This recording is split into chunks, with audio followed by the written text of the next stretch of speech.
Bonjour à toutes et bonjour à tous et bienvenue dans le podcast de The Free Agent. On continue notre série sur les différentes divisions de la NFL. Aujourd'hui, on va vous parler d'une division très challengée et intéressante cette saison, la FC West. Avec moi pour décortiquer cette division, Mick. Salut Mick, comment vas-tu? Salut, ça va et toi? Écoute, ça va. On va parler d'une division où je pense qu'il y a matière à commenter, puisque la FC West, c'est certainement la division la plus compétitive cette saison, avec notamment les Denver Broncos qui avaient terminé à la dernière place de la division avec 7 victoires l'année dernière et 10 défaites. On peut dire que les Broncos n'ont pas été très contents de leur classement de la saison dernière, puisque cette année, ils ont vraiment mis des moyens sur la table pour, quelque part, pour aller au Super Bowl, parce que je pense que, vu la recrue qui est arrivée durant cette intersaison, ils l'ont fait venir pour aller au Super Bowl, et je parle bien évidemment de Russell Wilson, Mick. Ouais, bah, de toute façon, on avait vu que cette équipe était très complète. Ils avaient une bonne défense. L'attaque avait beaucoup de bons joueurs, mais il manquait un quarterback. Et depuis Peyton Manning, ils cherchent un quarterback talentueux, donc ils n'ont jamais réussi à le trouver. Donc bah là, ils ont fait ils ont lâché tout ce qu'ils ont pu pour prendre un des meilleurs quarterbacks de la NFL. Et puis, de toute façon, l'objectif, il est clair, hein, c'est de faire ce qu'ont fait les Rams l'année dernière.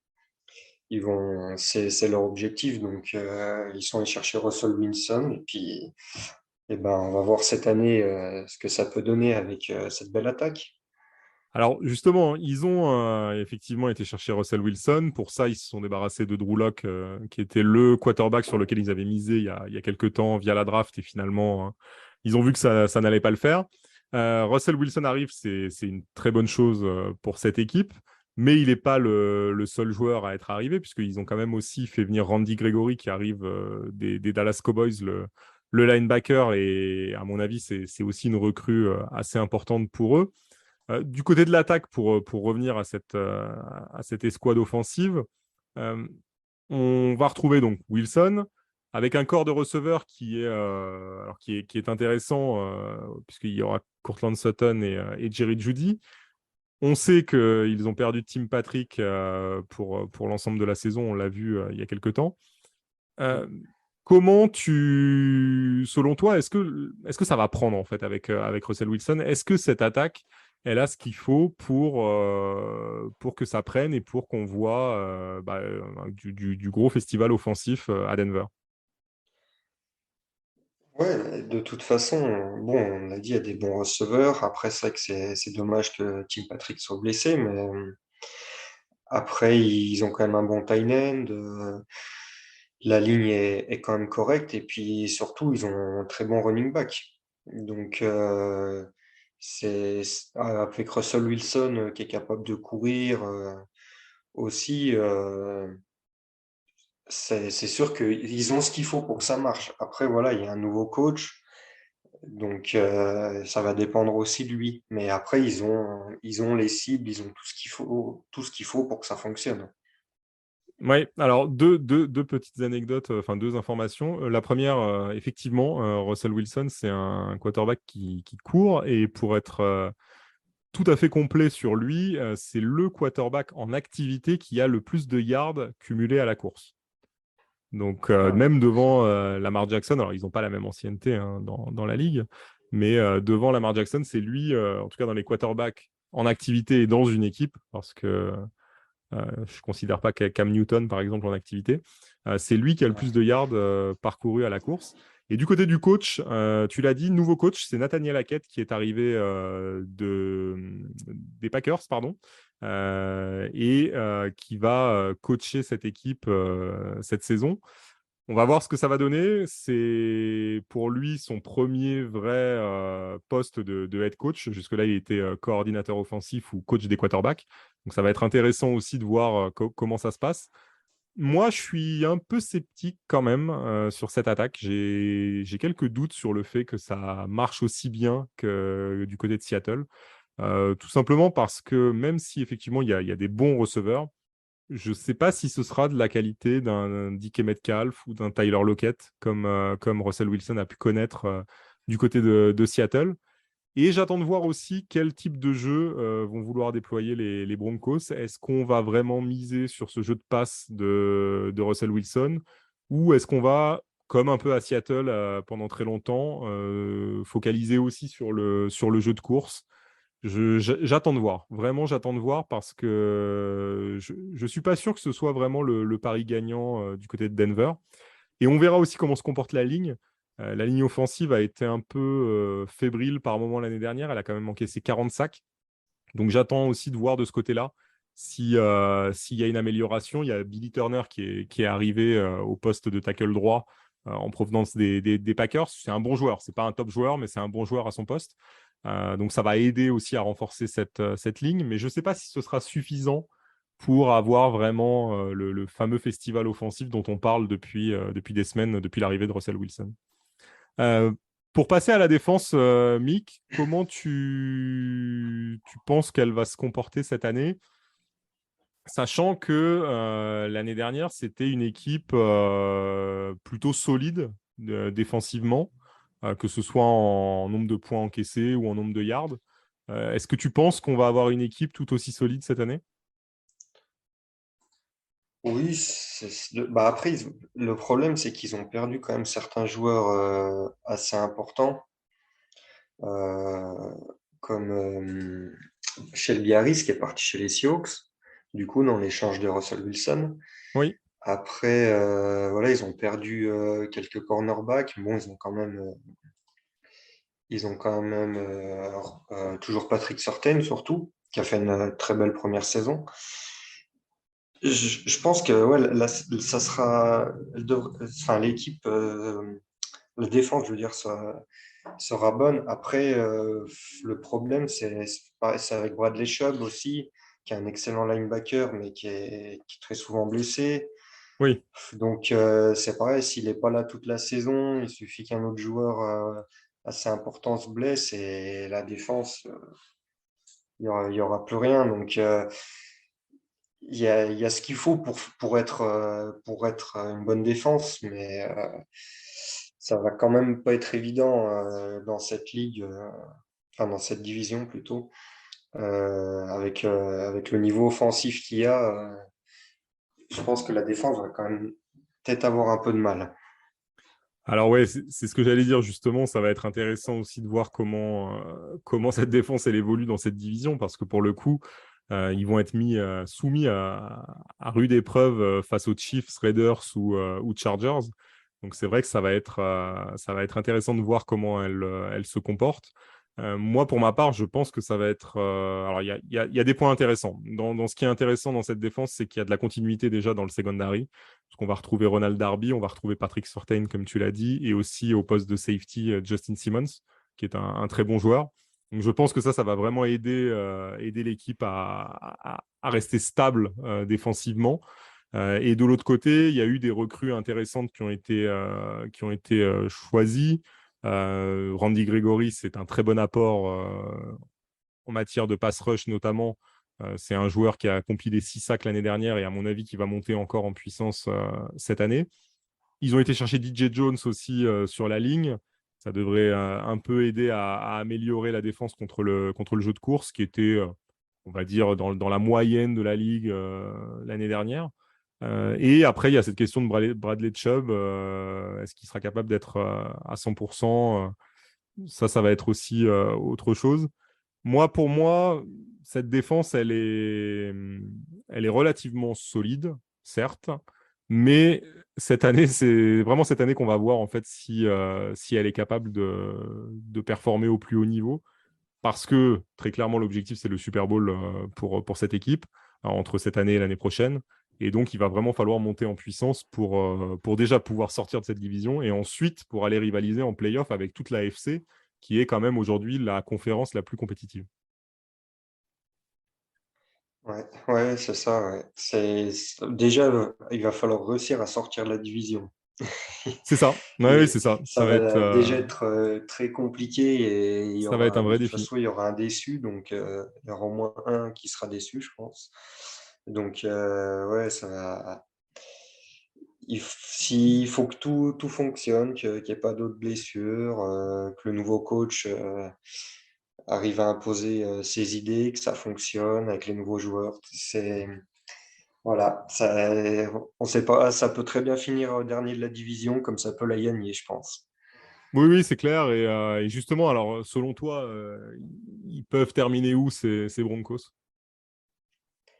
Dans le meilleur des cas, de toute façon, bon, je vois pas une équipe dans cette division finir avec 13 victoires. L'équipe qui gagnera la division aura 10 ou 11 victoires maximum, à mon avis, parce que c'est trop. Ils vont chacun se prendre des matchs. Il n'y aura personne qui va dominer. Donc, je pense ils seront aux alentours des 10 victoires, de toute façon. Enfin, Donc un si tout roule 17. correctement. Ouais, voilà, un 17 ou même un 9-8. Ouais, c'est ce que je vois aussi. Je vois plutôt un 9-8 pour eux. Je pense que ça va être une saison d'amélioration, certes, mais je pense pas que ce soit encore la bonne année pour eux. Surtout depuis la perte de Tim Patrick, je pense que offensivement, ça va leur manquer. C'était quand même certainement le joueur qui avait les meilleures mains au niveau des receveurs, donc ça, je pense que ça va être un peu difficile. Je pense que la ligne offensive doit encore s'améliorer aussi. Et défensivement, j'attends de voir vraiment le vrai niveau de cette équipe face à cette division qui va avoir du boulot. Ils vont vraiment pas se reposer cette année, la défense des Broncos. Mm. On va passer à la deuxième équipe de cette division qui avait terminé avec un bilan positif, les Chargers. Ils avaient terminé à 9 victoires, 8 défaites. Malheureusement, ils n'ont pas été en playoff. Cette année, les Chargers, on peut dire, décidé de mettre certains moyens sur la table aussi pour pouvoir se renforcer, notamment l'arrivée de Khalil Mack au sein de la défense, mais pas que, puisqu'on a aussi le cornerback JC Jackson qui est arrivé. Est-ce que tu penses, Mick, qu'on tient vraiment la future grosse équipe de l'AFC avec ces Chargers? Ouais, ils ont ce qu'il faut, ça c'est sûr. En tout cas, cette équipe, sur le papier, elle fait quand même rêver. L'attaque, elle était déjà incroyable. L'année dernière, c'était un festival offensif à chaque match. Et le gros défaut de toute façon de cette équipe l'année dernière, c'était la défense du jeu de course.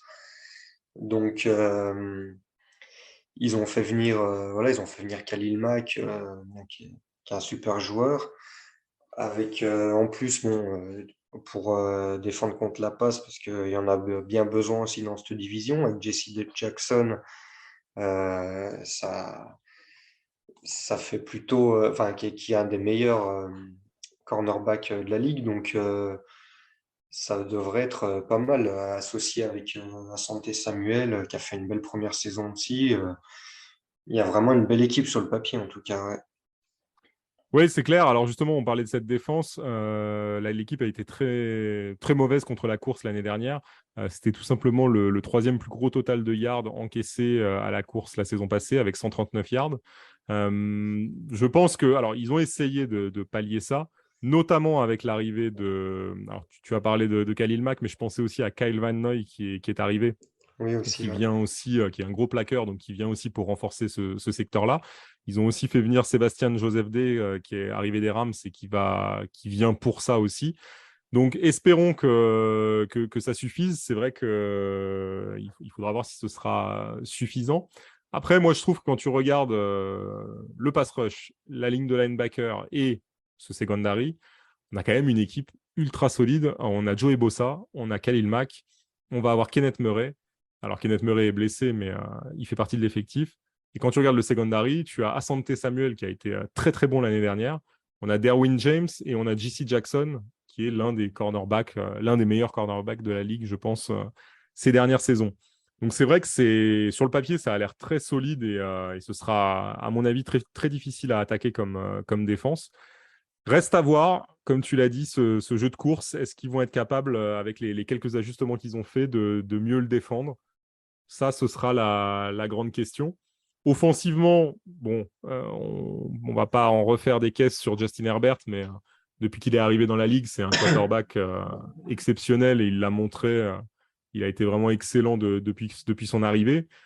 Cette année, en matière je dirais, d'armes, on ne lui a pas donné 36 000 joueurs. L'arrivée la plus importante, je dirais, c'est au poste de tight end, puisqu'il va récupérer Gerald Everett, pardon, qui était aux Seahawks auparavant.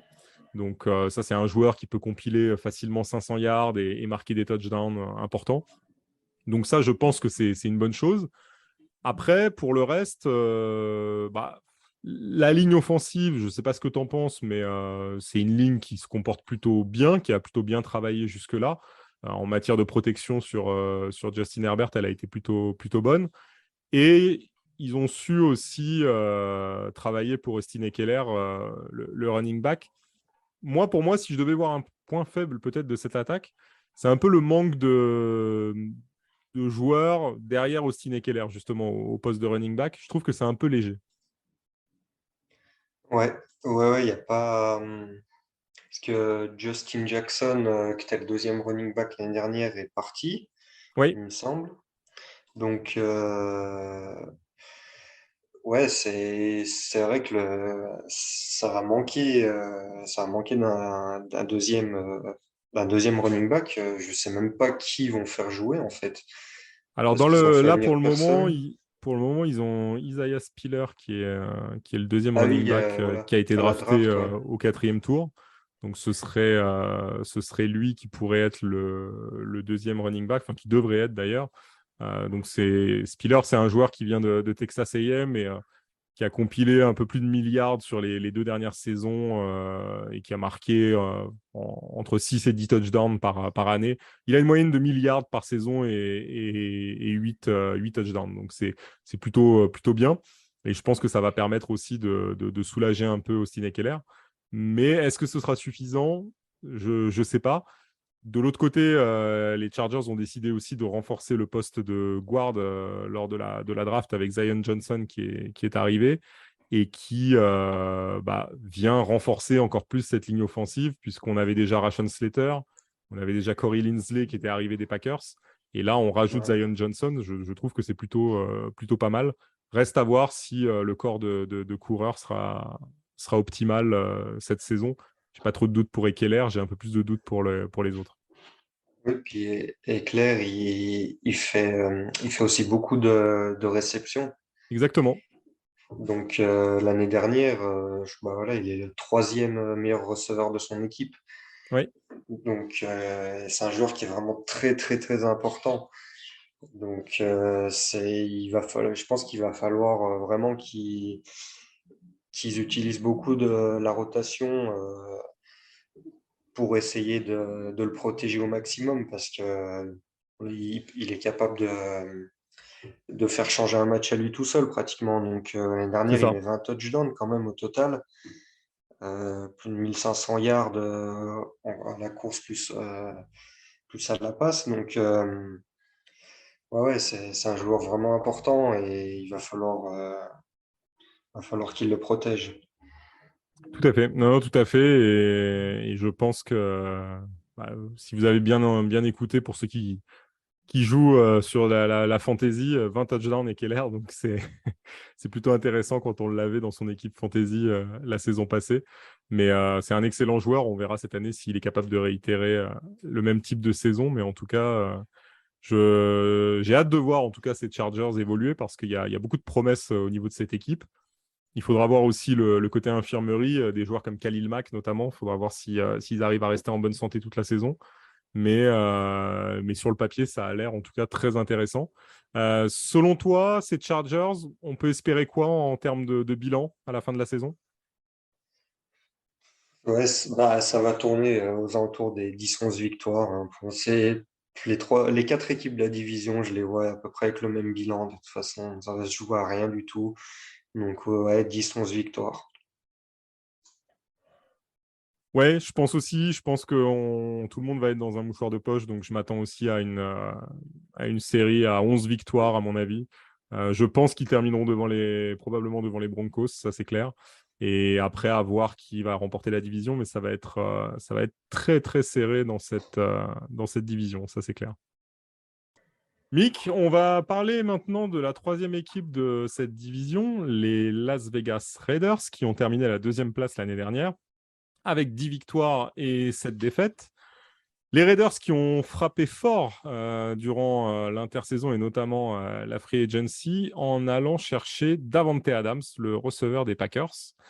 Donc ça, évidemment, ça modifie un peu le paysage et les espérances de cette équipe avec l'arrivée d'Adams.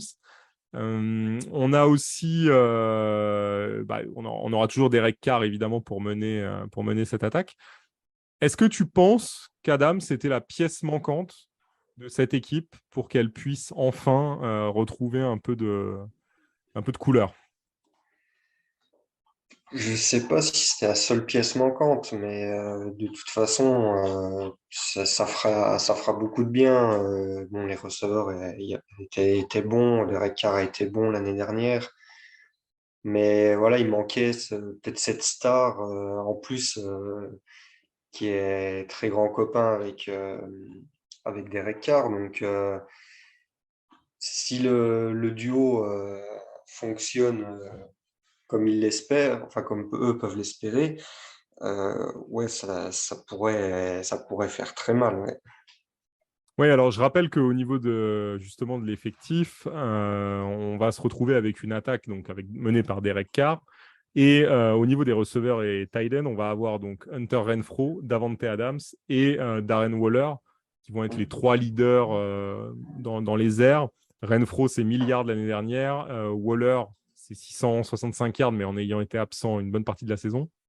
Donc je trouve que c'est intéressant en tout cas cet effectif, puisqu'on va rajouter un Adams qui est capable de compiler 1500 yards. Donc vraiment un vrai receveur numéro un pour cette équipe.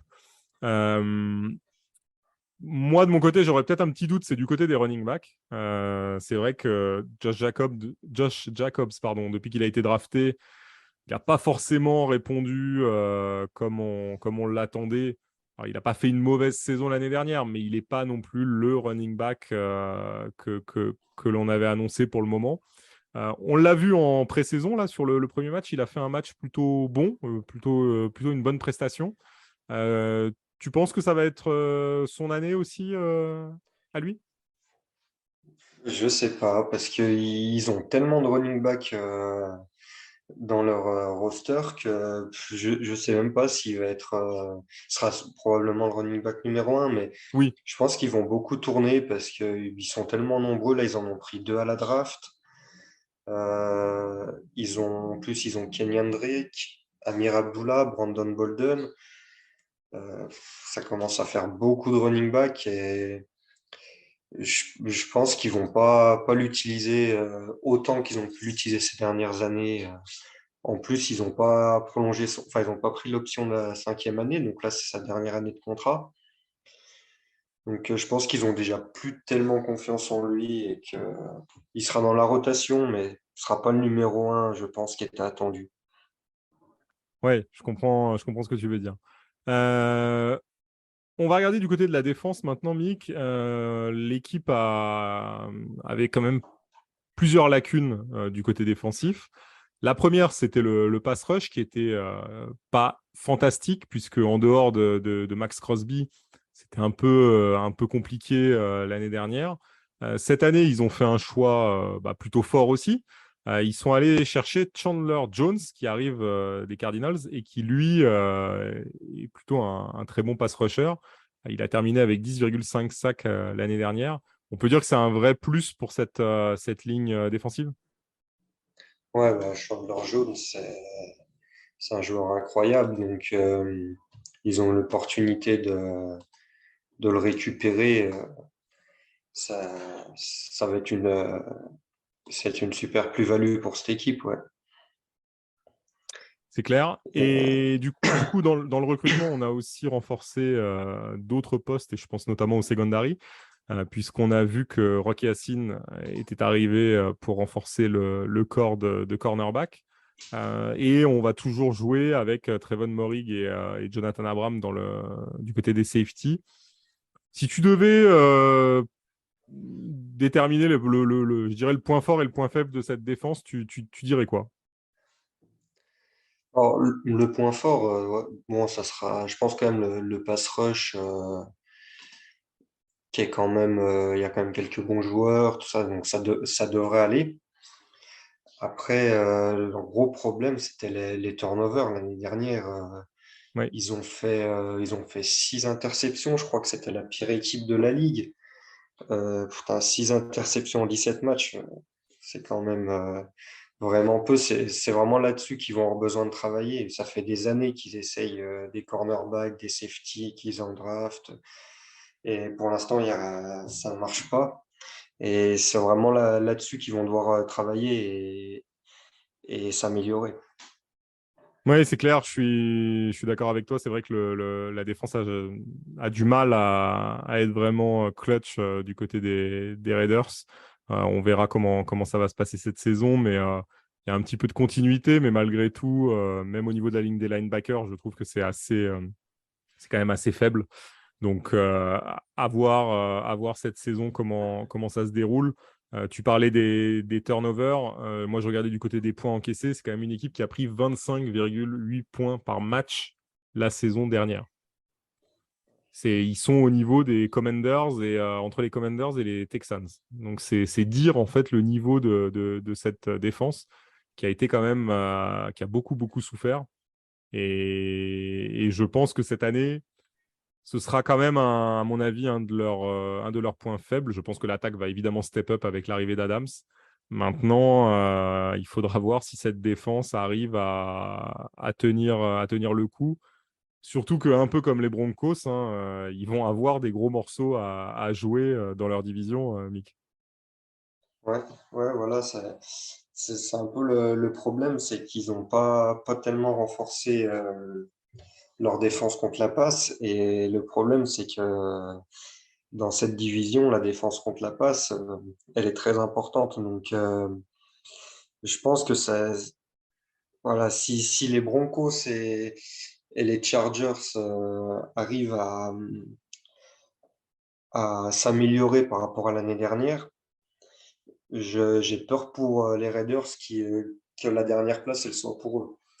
Parce que Alors, ça va être dur de défendre comme ça.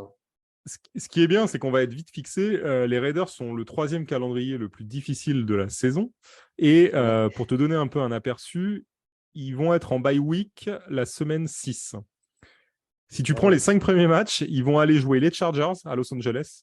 Ils vont ensuite recevoir Arizona. Ils vont à Tennessee. Ils reçoivent les Broncos et ils vont à Kansas City.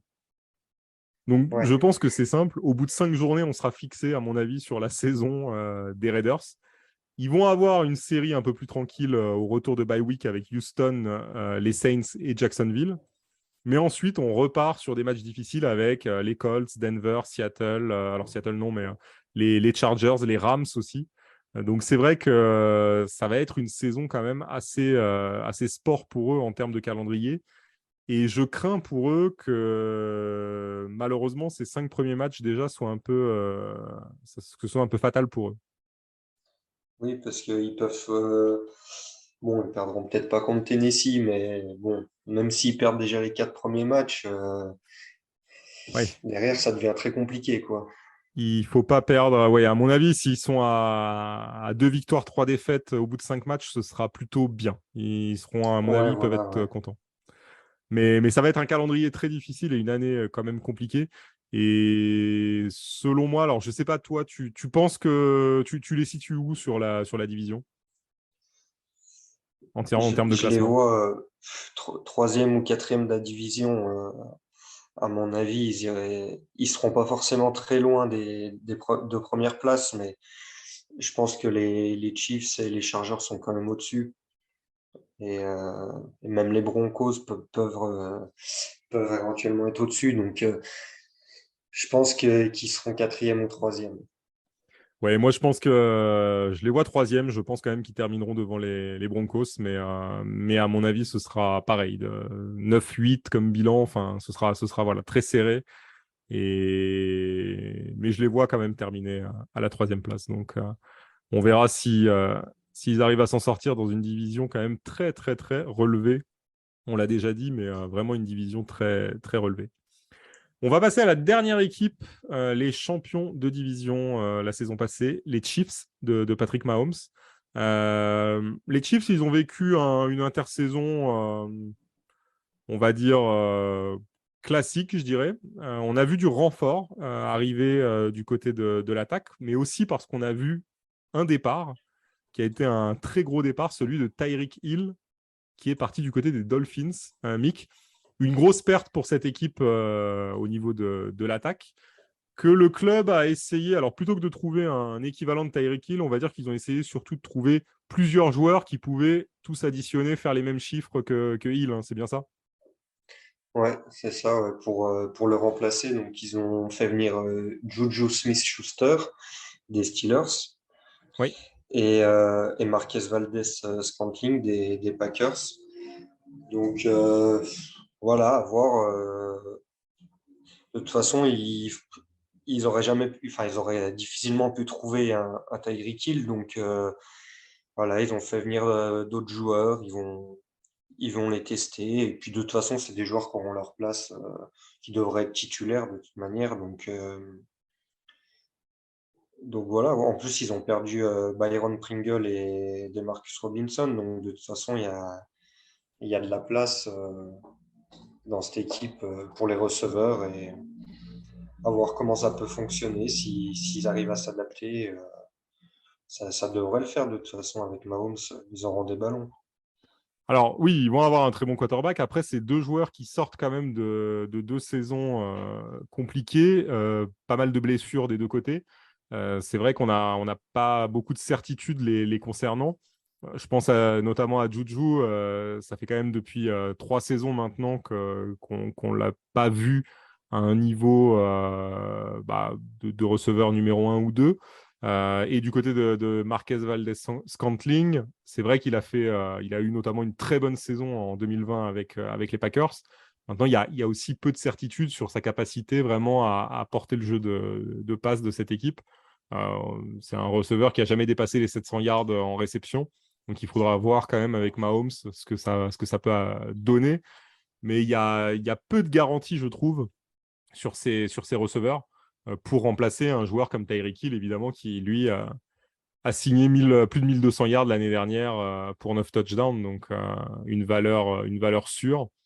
À voir si Patrick Mahomes est aussi très fort et qu'il arrive à les faire briller, ce sera aussi son rôle. La bonne nouvelle, c'est que Travis Kelce est toujours là, donc ça, déjà, c'est acquis. La ligne offensive, globalement, devrait très bien se comporter parce qu'elle a très peu bougé. On a Orlando Brown, on a Joe Thuney, Creed Humphrey, le centre, qui a été très très bon l'année dernière, et Trey Smith aussi qui sont là. Donc je m'attends à une ligne offensive qui continue à bien faire le travail. Je rappelle que l'année dernière, ils étaient la 4e meilleure ligne offensive en sacs concédés, avec seulement 28 à égalité avec les Patriots à la 3e place. Donc ça reste une ligne qui s'est très très bien améliorée comparée au Super Bowl qu'ils avaient vécu contre Tampa Bay. Maintenant, voilà, le gros point d'interrogation, c'est ce départ de Tyreek Hill. Est-ce que ça pourra être compensé par ses receveurs qui, selon moi, quand même apportent peu de garanties du côté de Kansas City. Défensivement, je dirais que l'équipe a un petit peu changé et, selon moi, sort peut-être plus forte de cette intersaison. On a vu Tyrann Mathieu qui est parti, qui a rejoint les Saints, mais il a été remplacé par Justin Reed, Mick, le safety des Texans, qui est arrivé. Ouais, ouais, bah c'est forcément une grosse perte pour eux de perdre Tyrann Mathieu parce que c'était vraiment en plus d'être un bon joueur, c'était un leader. Donc,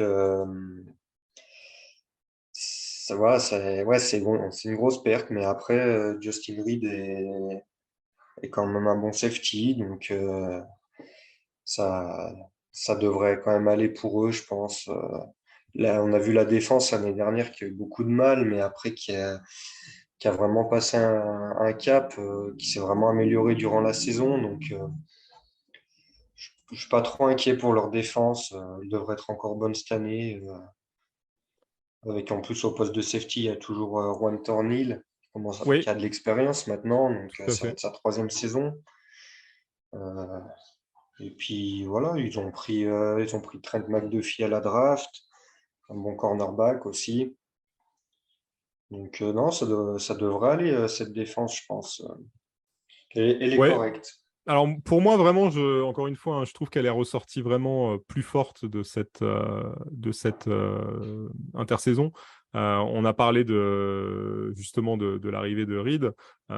Pareil, Trent McDuffie, c'est un cornerback qui arrive de l'université de Washington, si je me trompe pas, Ouais, c'est ça. et, Ouais.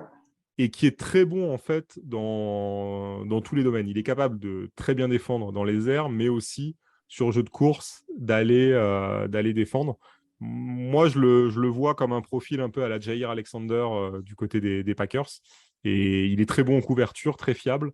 Et il a vraiment cette polyvalence de défendre aussi bien le jeu dans les airs que le jeu de course. Et ça, je trouve que c'est intéressant pour les Chiefs parce que c'est vrai que du côté des cornerbacks, il y avait pas forcément une escouade hyper forte. Et l'autre gros coup, selon moi, c'est ce choix d'aller chercher George Karlaftis à la draft, le edge rusher de Purdue. Ça va leur amener vraiment, je pense, un atout supplémentaire du côté du pass rush. Et je pense que c'est important pour cette équipe parce que c'était l'une des pires en matière de sacs l'année dernière avec 31 sacs. Ils devançaient seulement les Lions, les Eagles et les Falcons. Donc je pense que l'arrivée de Karl Aftis va donner un peu plus de poids au pass rush de cette équipe. Ils ont aussi pris Carlos Dunlap qui est très expérimenté et qui va aussi venir renforcer ce pass rush. C'est un joueur qui a compilé 8,5 sacs l'année dernière. Donc à mon avis, ça c'était des très bons choix. Ils ont comblé des points faibles. Ils ont McDuffie qui va venir aussi combler ce un point faible du côté de l'équipe des cornerbacks.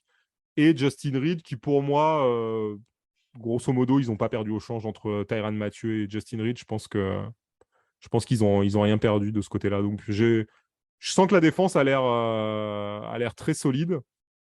Maintenant, la grosse question, encore une fois, hein, ça va être cette attaque. Pourront-ils pallier le départ comment dire, de Tyreek Hill, puisque c'était quand même le numéro un statistiquement au niveau des receveurs. Donc ça va être la grande question.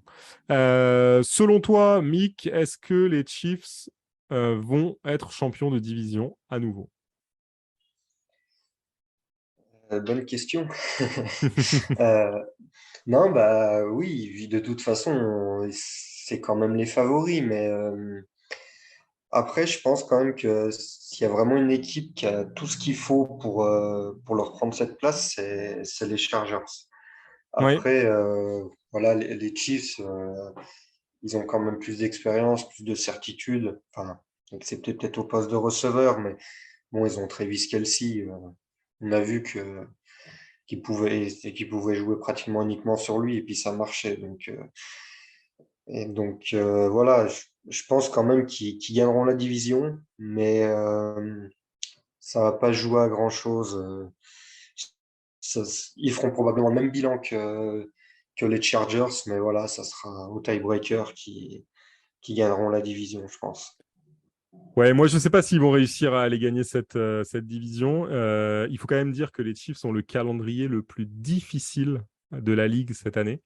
Ils vont avoir quand même ils vont ouvrir le bal face aux Cardinals. Et ensuite, en dehors des rivaux de division qui sont déjà très costauds, ils vont quand même avoir droit à Tampa Bay, ils vont avoir droit aux Bills, ils vont avoir droit à San Francisco, ils vont avoir droit aux Bengals, ils vont avoir droit aux Rams. Ça fait beaucoup, ça fait vraiment Ouais, beaucoup d'équipes très solides. Alors, ils ont quand même au milieu de tout ça, ils auront un match contre Seattle, un match contre les Texans, ils auront Jacksonville aussi. Mais si on regarde, ça fait quand même des très très gros matchs à jouer, sachant qu'en plus, il faudra aller à Tampa Bay notamment. Donc je pense que ça va être un calendrier très compliqué pour eux. Et je suis pas sûr qu'ils remportent la division. Je pense que ça va être très serré encore une fois et que tout le monde peut la remporter. Mais c'est vrai que s'il y a bien une année où j'ai l'impression que ça va être difficile, ce sera cette année pour eux parce que je pense que ce calendrier, il est terrible, terrible. ouais. Ouais, non, c'est sûr, le calendrier, ça va être compliqué. Après, de toute façon, c'est une équipe qui vise le Super Bowl, donc ils doivent pouvoir battre n'importe qui. Et bon, ils peuvent C'est aussi clair. perdre contre n'importe qui, hein. Mais après, voilà, comme je pense que le vainqueur de la division aura peut-être que 11 victoires, donc voilà, ils peuvent quand même en perdre 6 et puis gagner la division. Donc c'est pour ça que je pense qu'ils ont quand même, ils devraient pouvoir la gagner. Après, c'est sûr, ce sera pas évident, hein, mais ils peuvent très bien finir troisième aussi. Ça va se jouer à rien. Mais on Je verra pense qu'en tout ça. cas, je pense qu'en tout cas, ça va être intéressant de voir Patrick Mahomes cette année, puisqu'il va avoir une année sans Tyreek Hill et sans un vrai receveur numéro un, parce que pour moi, ceux qui sont arrivés ne sont pas des receveurs numéro un. Ouais. Donc, je pense que ça va être très intéressant de voir comment se passe son année. Est-ce qu'il est si bon que ça? Et je pense qu'il est si bon que ça. Et est-ce qu'il va être capable de faire briller ses receveurs comme il le faisait avec Hill? Ou est-ce que, au contraire, le fait de ne pas avoir un joueur comme Tyreek Hill dans l'effectif, ça va vraiment peser sur cette attaque qui va avoir du mal à avancer cette saison? Ça va être très intéressant. Et je pense qu'après la première semaine, on va être tous en train d'analyser le match de Patrick Mahomes et du jeu de passe des Chiefs. Donc Oui, ça va être en tout cas très, très intéressant. il y a aussi un défaut que je trouve à cette équipe, c'est le jeu de course, qui est quand même pas fameux, on va dire. Parce que bon, Clyde Edwards-Helaire, c'est un running back correct, mais voilà, l'année dernière, il a été blessé, il n'a pas joué tous les matchs. Darrell Williams, c'est lui qui fait le plus de yards, il est parti. Donc, Oui. au niveau de jeu de course, voilà, Ronald Jones est arrivé, mais est-ce que Ronald Jones est un running back numéro un? Je suis pas convaincu. Donc, c'est peut-être là aussi que cette équipe risque de pêcher. Alors, de toute façon, pour le jeu de course, c'est très clair. Le running back numéro un, c'est Clyde Edwards-Helaire. Le problème, c'est que pour l'instant, en 2 ans, il n'a pas fait une saison complète en NFL. Il a joué 13 matchs la première année et 10 la deuxième année. Donc, c'est vrai que pour le moment, on n'a pas encore pu voir vraiment de quoi il était capable sur une saison complète, puisqu'il n'a pas joué une saison complète. Moi, je pense qu'il est très bon. Je pense que c'est un excellent running back. Mais malheureusement, s'il vient à être blessé encore une fois cette année, bah, comme d'autres running backs de la ligue, ce sera compliqué à terme de pouvoir compter sur lui comme un running back numéro un. Et Jones, pour moi, n'est pas un numéro un. Je pense qu'il vient vraiment en complément pour faire de la rotation à ce poste-là. La vraie clé, c'est est-ce que Edward Zeller pourra tenir 17 matchs cette année sans se blesser? Ça me paraît pas évident, sachant que, il a déjà connu 2 saisons tronquées à cause de blessures. Ouais. Ouais, Donc, voilà, à suivre. on verra ça. Mais c'est sûr que c'est pas une équipe qui a un jeu basé sur la course, mais c'est important d'avoir quand même un bon jeu de course parce que quand la passe, ça fonctionne pas. Parce que par exemple, contre les Chargers, c'est mieux d'avoir un bon jeu de course qu'avoir un bon jeu de passe. Ouais, c'est pas faux. C'est pas faux, c'est pas faux. Mais en tout cas, pour moi, vraiment, c'est ça. La clé, c'est est-ce que Edward Zeller pourra rester en bonne santé? Pour résumer, Mick, je dirais qu'on est d'accord pour dire que ça va être une division très serrée, très imprévisible aussi. Difficile de prédire qui va terminer en tête ou qui va terminer dernier aussi. Mais globalement, on est plutôt d'accord sur un point, c'est que Chargers et Chiefs vont certainement se disputer la victoire de la division. Ouais, Et voilà, oui. de l'autre côté, Broncos et Raiders qui vont essayer, eux, de leur côté, d'aller en playoff, mais qu'on écarte peut-être pour la victoire de la division. Ouais, voilà, c'est ça. À mon avis, les Chiefs et les Chargers se joueront la victoire et puis les Raiders et les Broncos vont essayer d'accrocher la troisième place et éventuellement les playoffs. Ce sera pas évident quand même, parce que la troisième place, peut-être même que la deuxième place, n'enverra pas en playoff, parce que la division, enfin la conférence AFC est quand même un très très gros niveau. Il y a énormément d'équipes qui peuvent viser les playoffs. Donc, c'est pas garanti que l'équipe qui soit numéro 2 de la division soit en playoff. Ah, une chose est claire, je pense que cette saison, encore plus que les autres, chaque victoire dans le bilan va être importante pour pouvoir accéder aux playoffs. Ça va être, à mon avis, encore une fois, très, très disputé dans cette AFC. Et j'ai hâte de voir ce que va donner cette division parce que vraiment, on a 4 équipes qui ont très bien travaillé durant l'intersaison. Alors, les Chiefs, quand même, qui ont perdu Tyreek Hill, mais sinon qui se sont renforcés. Et j'attends de voir vraiment ce que ça va donner parce qu'on a vraiment ce sentiment que les forces sont très équilibrées dans cette division. C'est vraiment la division la plus serrée. C'est ça. Parfait, Mick. Merci pour ces analyses. On continuera nos podcasts d'analyse sur toutes les divisions NFL jusqu'au début de la saison régulière. En attendant, vous pouvez retrouver les podcasts, les articles, les analyses sur le site thefreeagent.fr. N'hésitez pas à y aller, il y a énormément de contenu sur la NFL, mais aussi sur les autres sports américains. Merci encore pour ton analyse, Mick. Ben, merci Mika. On vous remercie tous de nous avoir écoutés et on vous souhaite une bonne journée. Portez-vous bien.